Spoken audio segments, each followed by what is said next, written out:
Hey, everybody, and welcome to the very first episode of the Ultimate Job Search and Career Podcast, starring yours truly, Bill, the company's expert. And I want to thank each and every one of you listening to this because you guys are hardcore. You're here at the very beginning.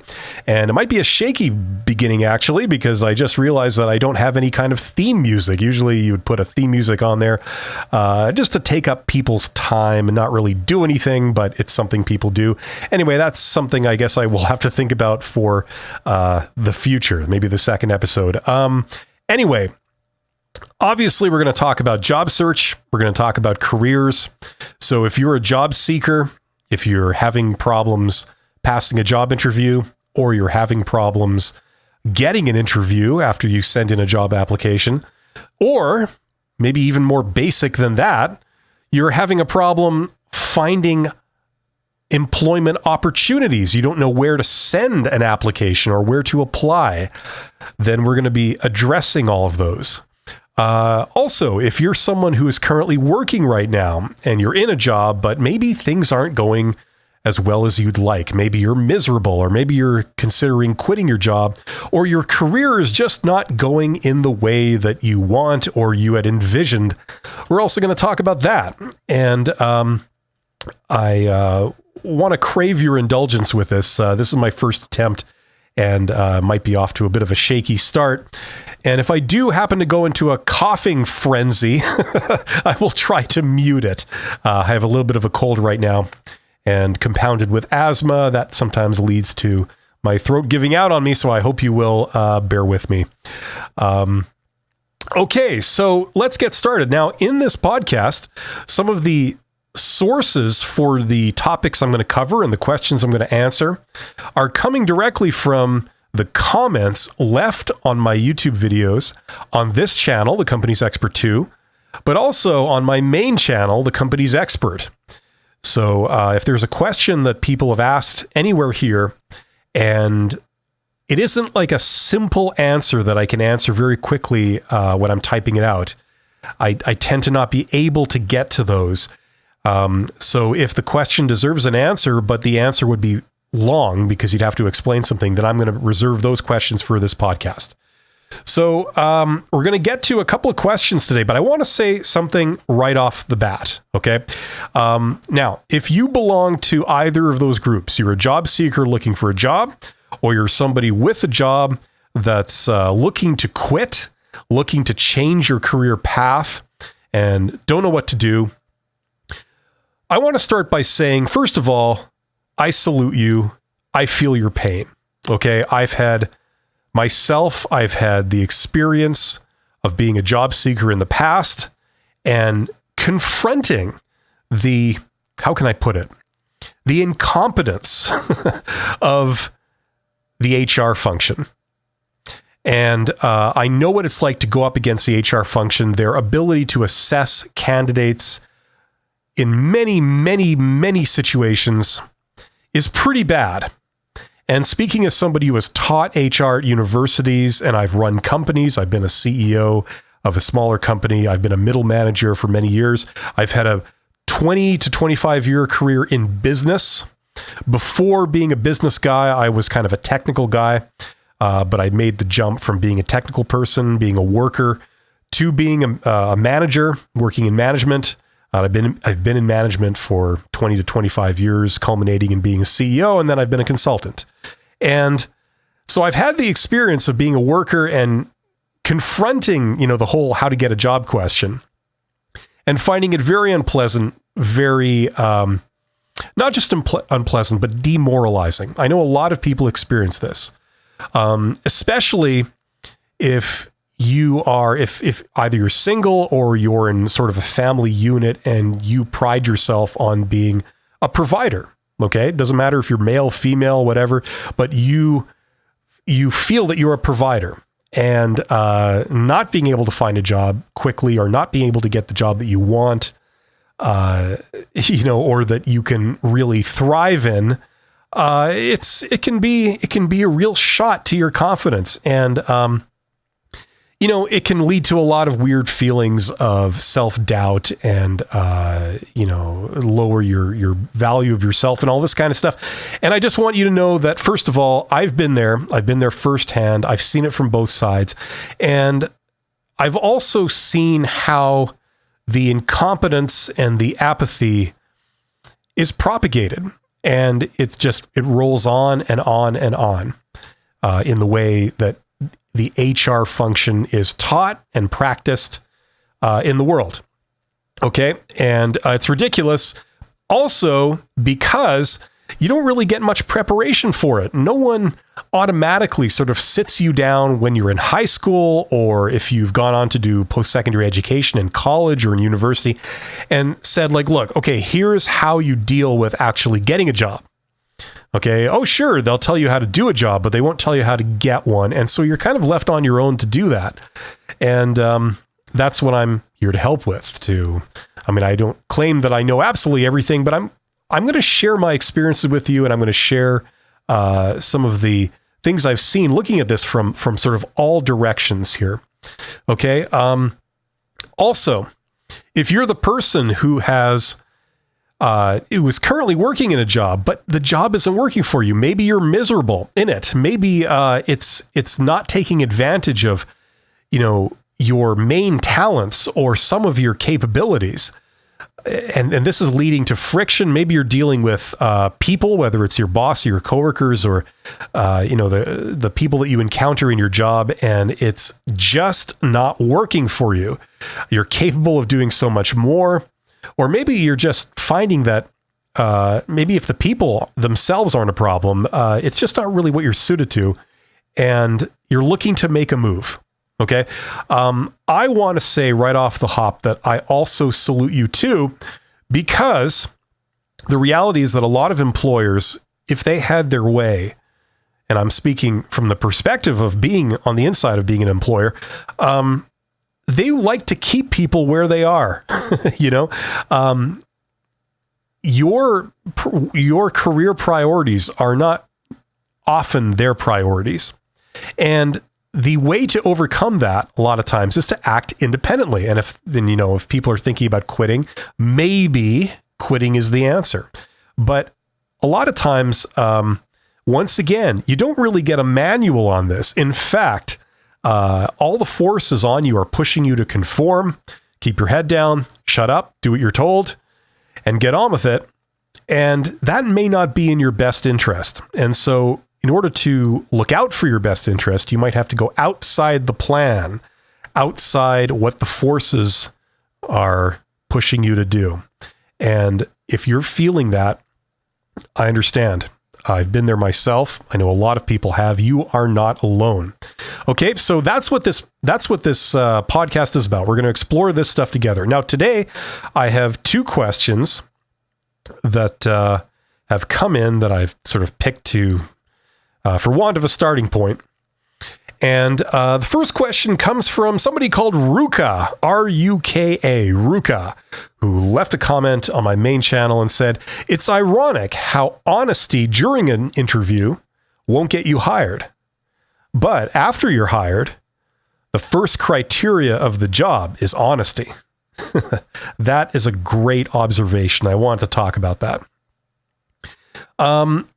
This, to me, when I read this, okay, first of all, I agree with it. You're absolutely correct. If you went into a job interview and you were completely honest and you answered all the questions completely and didn't withhold anything, didn't protect anything, and were 100% honest, yeah, I would agree with that. In the vast majority of cases, they would not select you.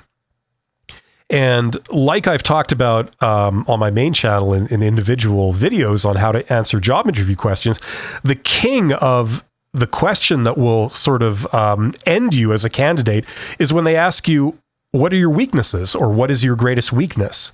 The weakness question. Because most people, if they were honest and you asked them, what is your weakness? They would give an honest answer. And an honest answer is a good answer. However, as a lot of us know who have applied for jobs and have worked in business, you know that answering that question honestly is a lot of times the kiss of death.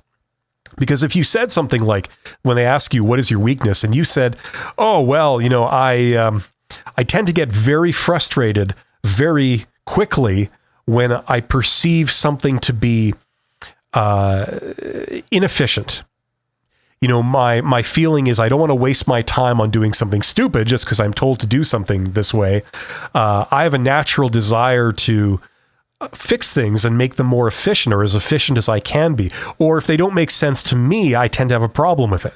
If you said stuff like this and you're saying this to a person who has just met you, they don't know you, but pretty much almost the only thing they know about you is that you're someone who gets frustrated easily, when something is not to your liking.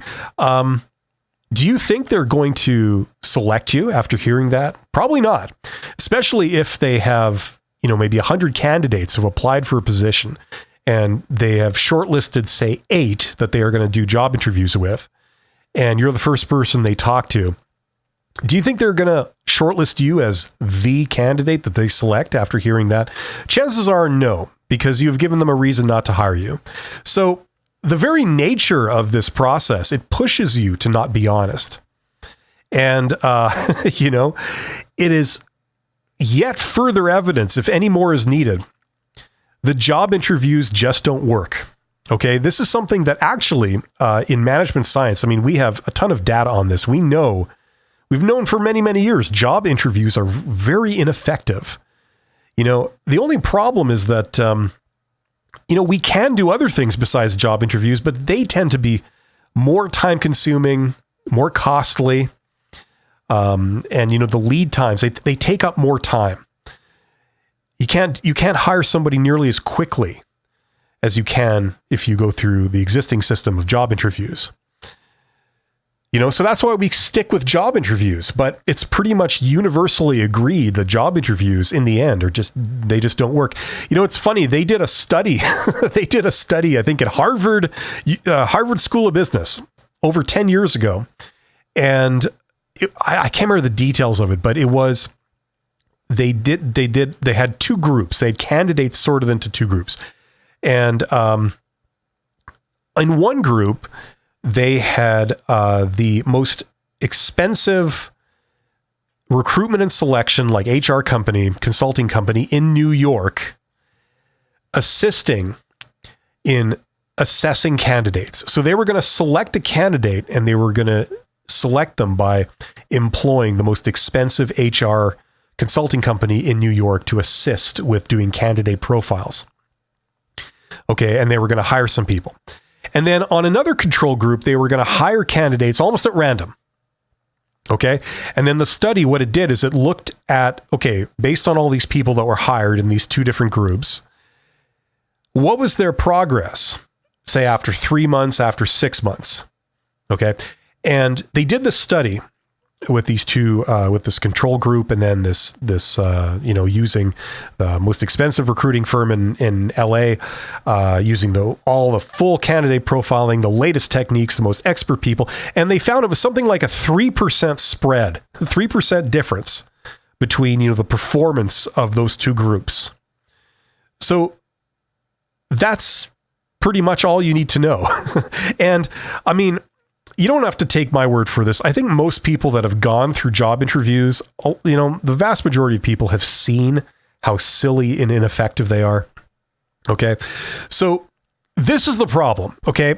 It's not a question of being employable and being valuable. It's a question of how to get past this system. And that's what I've always advocated. I've advocated on people on how to get past the system. I don't advocate with the advice that people working in this system give candidates. I advocate for people to go outside that system. The most obvious is through networking. Anybody can do their own research. They can go to Google or go anywhere else and look up, what is the most effective method of getting a job? Most people that get jobs, what method did they use to get their job? And if you look that up, you will find that it is not by sending in a job application in response to a job advertisement. It's through networking. So, in order to do that, you're already going outside of the established HR recruitment and selection system within an organization. You're already going outside their little official process, and that's how most people get jobs. And it's telling that that's the reason why most people get jobs. So yeah, I agree. The problem with job interviews, like Ruka is saying, is that, honesty doesn't really pay off. Now, don't get me wrong. I'm not suggesting you go in there and lie about everything. I'm far from it. But what I am suggesting is that you got to realize that this is a game.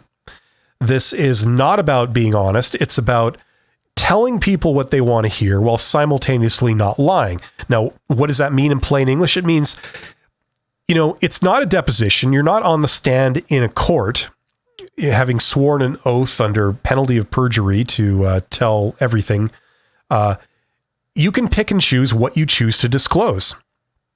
And you shouldn't lie outright, but you should not incriminate yourself, right? So when they ask you, what is your weakness? You can start by thinking, well, okay, how can I answer this in a way that doesn't eliminate me, basically? Okay. So yeah, you're absolutely right. Ruka is absolutely right on this. Okay. And then of course, companies want you to be completely honest about everything. Right. And I'm not saying honesty is bad, but I'm just saying that, it doesn't work out very well for the candidate if you're honest all the time about absolutely everything. You still have the right to choose what you disclose. If they ask you, why did you leave your last job? And let's say you were fired. Let's say it was a bad experience for you. It just didn't work. Now, the jury is out on whether you were at fault or the employer was just at fault. They were out to lunch and they treated you very badly. They put you in an impossible situation. It's like when they ask you, why did you leave your last job? You don't have to disclose absolutely everything about yourself. You don't have to disclose personal details. Okay? Remember, you're not in a court. You know what I'm saying? Because the problem is that the answer that you give, let's say you were fired, okay? They're going to make a judgment about you. They're going to say, well, you were fired from your last job, so therefore we don't want to hire you for this job because you would be a bad employee. You're a high-risk employee because you've been fired, and we think that means that there's something wrong with you, and so we're not going to hire you. Now, okay, I've taught this stuff, so I understand where they're coming from, okay? But the problem is, a lot of times that assumption is completely false, as most people know. So, yes, the problem for you is that if you were to disclose this fact that you were fired, even though it might have been something that, it was absolutely not your fault, you didn't do anything wrong, you were a victim of circumstance. Maybe the employer was completely unreasonable. Maybe they violated labor laws and employment standards, but they're not asking for details. They're asking you for just the sort of Cliff's Notes, the headline, and then they judge you by the headline, right? So yeah, that's bad. That's bad. On the internet, a lot of recruiters give advice to job seekers. And, some of them are good. Some of them are not so good. I'm not going to paint everyone with the same brush. There are some good recruiters out there. I've worked with some people that are masters of HR. They're absolute whizzes, and I know they exist. They understand people extremely well. They understand the jobs that they're recruiting for extremely well. Those people exist. Okay, so I'm not knocking all recruiters, but I am saying that a lot of recruiters out there giving advice about, what you should do when you're in a job interview and how you should answer questions. I find it interesting how they always say, well, if the recruiter asks you a question, you should always answer honestly and tell them everything they have to know. I think that's hilarious. So Ruka, I hope that addresses your statement here. That's an excellent statement. I appreciate you making these observations and putting them on my YouTube videos. It wasn't really a question. It was an observation, but I think it was extremely poignant, and you're absolutely right. Thank you for doing that. And thank you for taking the trouble. Now, let's move on here. I have a second question. And of course, my computer has disappointed me. I prepared these. I opened these pictures up ahead of time, these snapshots, and this one is gone. But that's okay, because the computer I'm using right now, I built myself 11 years ago, and it's still going strong. Here we go. I've got it back up. Now, this next question, this is from another fine individual here. This is from Rahul Agarwal, if I'm saying that correctly. Rahul, R-A-H-U-L, Agarwal, who has left a comment on a video and says, "This is amazing. Thanks a lot. Suggestion, can you do a podcast episode about career growth in a startup versus an MNC?" That's a multinational corporation. Learning, salary, responsibilities, work-life balance, etc. You're the expert. Well, thank you very much, Rahul. And yes, we can talk about that. This is a huge topic here. And excuse me, I'm just going to have a sip of a drink here. This is Diet Pepsi, the best soft drink. And no, I'm not sponsored by them, but I've tasted a lot of soft drinks, and my favorite is Diet Pepsi. So if you're a Diet Pepsi fan, let me know. You are awesome. You have extremely good taste. It's amazing how good taste you have. So I just want you to know that. But yes, okay, coming back to Rahul's question. Career growth in a startup versus an MNC. Now, this is something that a lot of people are contemplating. Startups have their place in the world of employment. Okay, if you're coming right out of school, you've just graduated from college or university, or you've taken some kind of post-secondary education, or you've just come out of high school. Okay, and a big problem that people have is they feel like they're in a catch-22. Because a lot of employers will ask for experience. They'll say, well, like, you need 2 years experience, or sorry, you need 5 years experience. Even when they post the job as sort of an entry-level job, even when they pay entry-level compensation, the irony is that a lot of times they'll still demand that you have experience. And so one way to break that catch-22 would be to work in a startup. Okay, in your region, and if you're in a city or your town, there are a community of startups. Okay, sometimes this community is huge, sometimes this community is very small, but there are startup companies around, and they just want help. Okay, so it doesn't matter how old you are, it doesn't matter what you look like, it doesn't matter what your background is. If you have talent, the talent that they're looking for, if you have the capabilities that they're looking for, they'll hire you. Okay. Now, sometimes, depending on the situation, if a startup is just in the process of starting up, that means they're not revenue positive, they're not turning a profit. Not only are they not turning a profit, but they're not actually bringing in a revenue. That means that they haven't even started to sell whatever it is that they're going to sell. Either it's a product or a service, but they haven't gotten to the point where they're launching it yet. Maybe they're still in the process of creating it. Okay.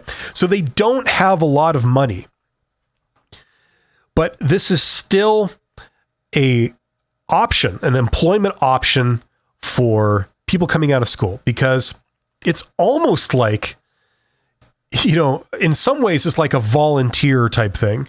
They may not be able to pay you a lot. In some cases, they might not be able to pay you anything, but a lot of them will be able to pay you a salary. And, the question is, should you start your career, or should you continue your career in a startup as opposed to a multinational corporation, a big business. Now, here's the deal. Okay. Although startups, they tend to have that advantage. Like I said, they tend to be able to hire people that maybe don't have a lot of experience. They maybe tend to hire people that are switching careers.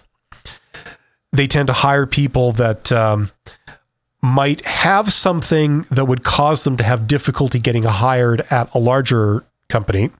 Like maybe you have a big resume gap. Maybe you've been a homemaker for a few years and you're just going to rejoin the workforce, right? Startups don't really worry about that. The only thing they really care about is, can you do this thing that we need? Okay. And they don't regard a lot of that other stuff as disadvantages as long as you can do what they're looking for. Okay. So they're great in that respect. However, there are some disadvantages with startups, and I'm talking about working as a worker in a startup. I'm not talking about running a startup, like owning one or, being one of the owners. I'm talking about just working in one. There are some disadvantages. The first one, obviously, is the volatility. Okay.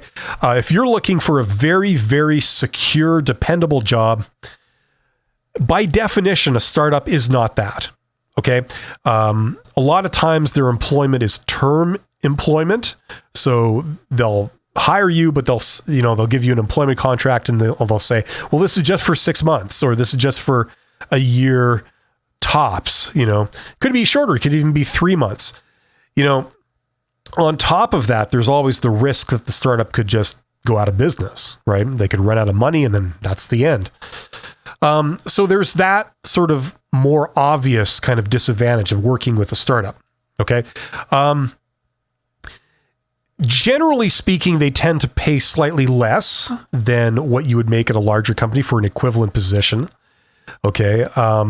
However, in terms of responsibilities, usually you have more. Okay. You might not be, in terms of responsibilities, you might not be responsible for a lot of scale, for a lot of assets or a lot of people or a lot of money. You might not have that, but in terms of the functions and the things that you will get exposure to and get experience with, they tend to do better than a lot of large organizations. So that's something that's definitely advantage. Like, for example, okay, there's a good friend of mine in my hometown who she was an accountant, or she is an accountant, and she joined a startup after having, a career in being an accountant for many years in, mid-sized companies, big companies.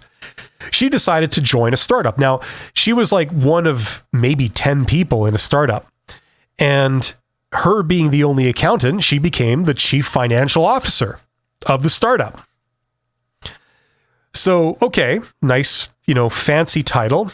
In a startup, titles tend not to mean that much, but that was nevertheless, that was her title. And she became the chief financial officer of a little teeny tiny company. Now, that company was modestly successful. It's still around. It's been around for something like 5 years. I mean, that's not something we see with a lot of startups. Either they fail or they get really big. But she was in that company for a couple of years, and then she left to go take a job back in the corporate world in a multinational corporation, or at least I don't know if they were multinational, but they were a mid-sized company, maybe had like 500 employees, something like that. And she got a position as the chief financial officer for this company. So she went from being the chief financial officer of a startup, a company with 10 employees in it, very small business, to being the chief financial officer of a 500 employee company in the same town. And that was because, at least partly, because in a way she was moving sideways, CFO to CFO, right? So it is possible to do that. Okay. Startups can open doors like that. Now, there might be a little bit more to the story. I mean, she was also very visible in her work in the startup. She was also interfacing with a lot of important people and a lot of important businesses in my hometown. So she had some public visibility there. And she was known in circles outside of her tiny little startup. And let me tell you, that helps. Okay. So when she applies for a job as a chief financial officer of a much larger company, their first question is, can you do the job? And the answer is yes. Well, I'm a fully licensed accountant, and I've been a chief financial officer before for a couple of years, albeit in a smaller company, but I've still been a chief financial officer. And on top of that, she was known. You could look her up. You could see, oh, this is a real person. It's legit. You can easily check references. Yeah, they check out. Okay. I don't see any reason why we would not hire you. And that combined with presumably, they felt that she was a fit. They liked her attitude. They liked, her general worldview and her general culture and all that kind of stuff. The way you do things, your opinions, your protocol, your diplomatic skills, your collaborative skills. They liked all that. So that was enabled by a startup. So startups, although they have some disadvantages, they also can have some advantages. If you're wanting to change careers, a startup might be a great gateway to do that. It's not the only thing you can do, but that would be something that a startup can do for you. Excuse me again. The cold plus asthma equals bad. Responsibilities. Yeah, definitely.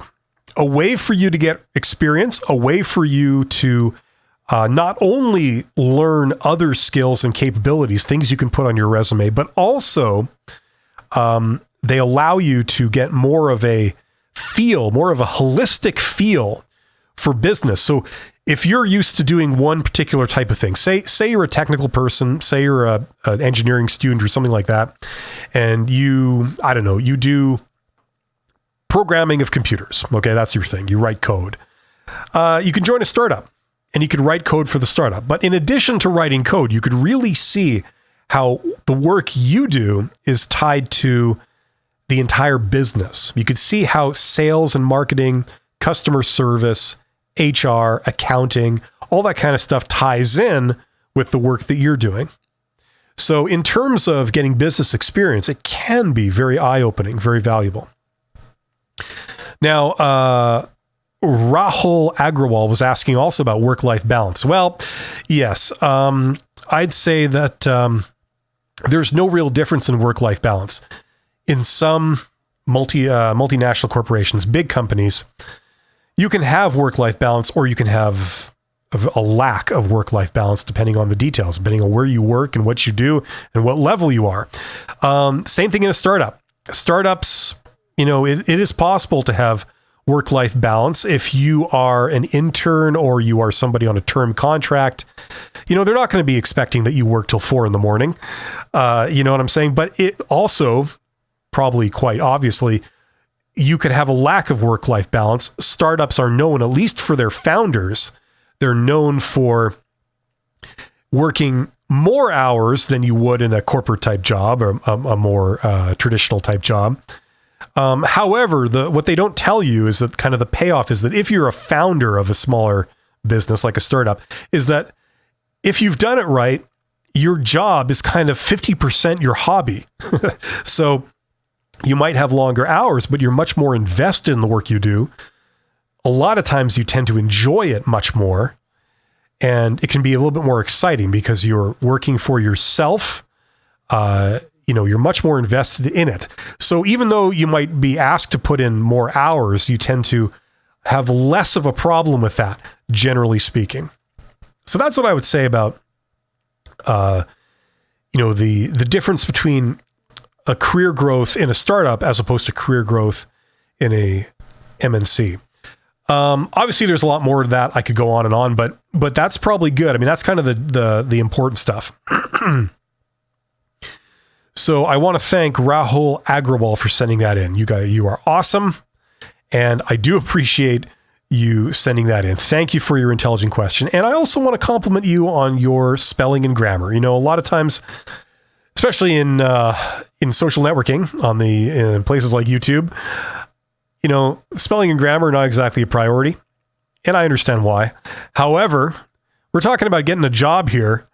And if there's one thing that people will use to judge you when they communicate with you, it's how you write, your spelling, your grammar, and what you say, what you choose to say.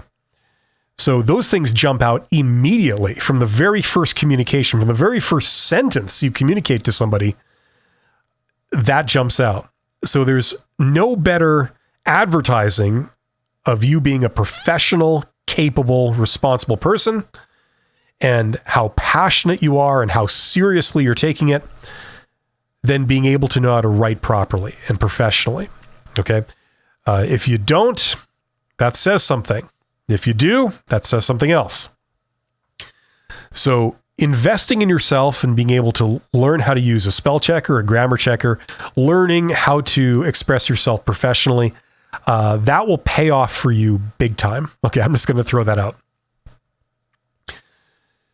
So those are the two questions I wanted to cover today. I just want to end off by saying, and this is going to be a theme throughout this show, okay, in every episode. And that is that,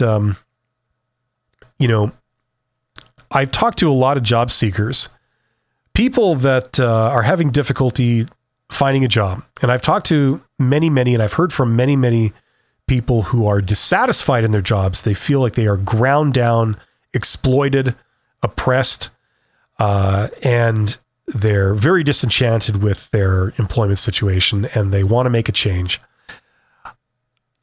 There's no more obvious thing to me than the example of a person who takes a job and they work at a company. Okay, let's call it company A. And that job does not work out. They are miserable. They're unhappy. They find that their work is completely devoid of any meaning or any personal satisfaction. They find that the interactions they have with their coworkers, with their boss, with perhaps customers or other people are demoralizing. They're frustrating. They make them feel bad, essentially. And the entire job is a negative experience. And at the end of the day, you feel you don't really do any good. If this is like the culmination of your life and your life culminates in this, and you feel that it doesn't do anything for you, you feel completely negative about it. It doesn't work out. Then you quit that job and you take another job. Let's say this time you're working for company B. But this time, it seems that the company makes you feel that, you're very good at your job and the work you do is fulfilling and, it works out. You have pleasant interactions with your boss, with your coworkers, with perhaps other people like customers. It's a much more positive environment. It's a much more positive experience. Now, this is a very common scenario. People will take one job and it completely doesn't work. And then they'll take another job. They'll quit it, take another job. And then it works wonderfully. And this is extremely common. Now, have you changed? Are you behaving differently? Are you a different person who has different skills and a different communication style, different collaboration style? No, you haven't. You haven't changed. It's that company A didn't know how to use you. And they did a bad job of using you. And they did a bad job of making you feel good. And everyone needs to feel good in what they're doing to a certain degree for them to keep doing it long term. If you don't, you leave. I don't care if they pay you a salary of $1 million a year. You will eventually leave if you are absolutely miserable.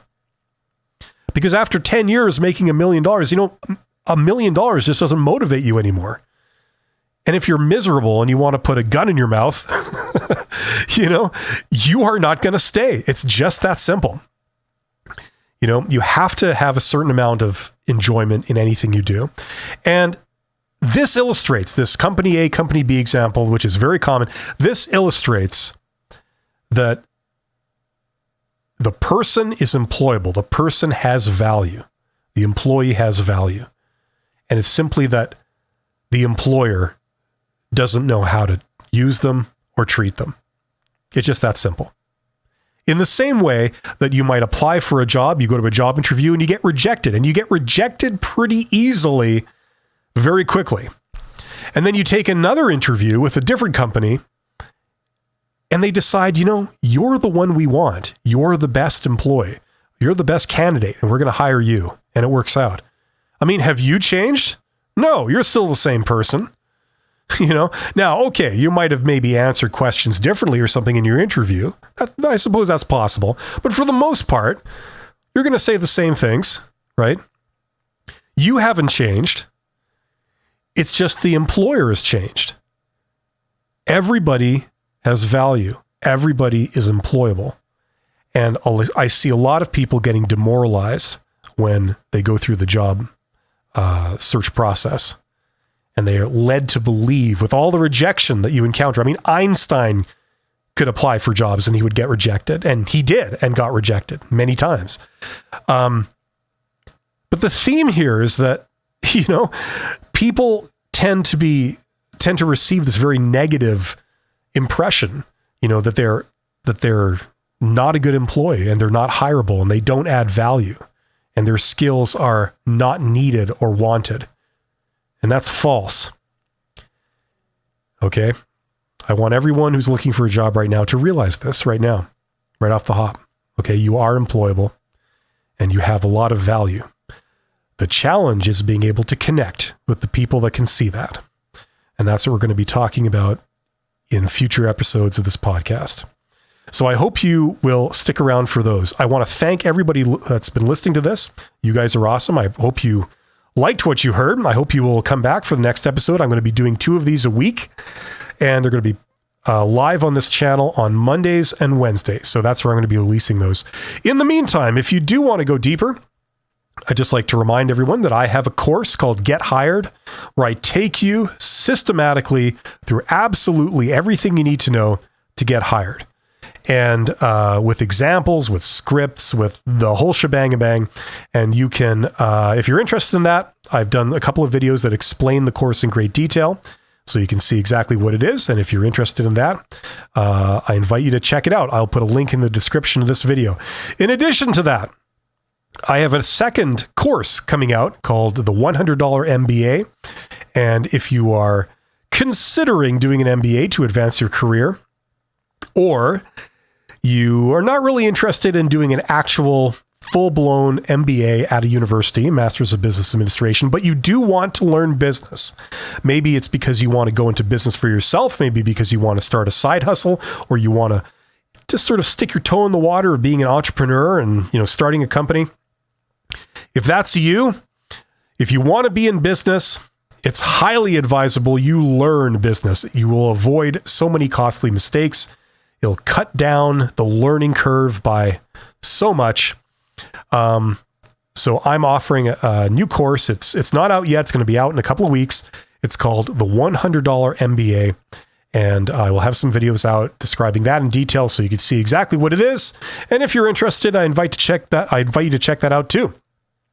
So thank you very much for listening. If you guys do have questions, please put them in the comments. If you are commenting on my main channel's YouTube videos and you haven't received a response, and it's a legitimate question, there's a good chance I could address your question here in the podcast. So thank you very much. You guys are awesome. I'll see you on the next episode, and take care. Thank you very much.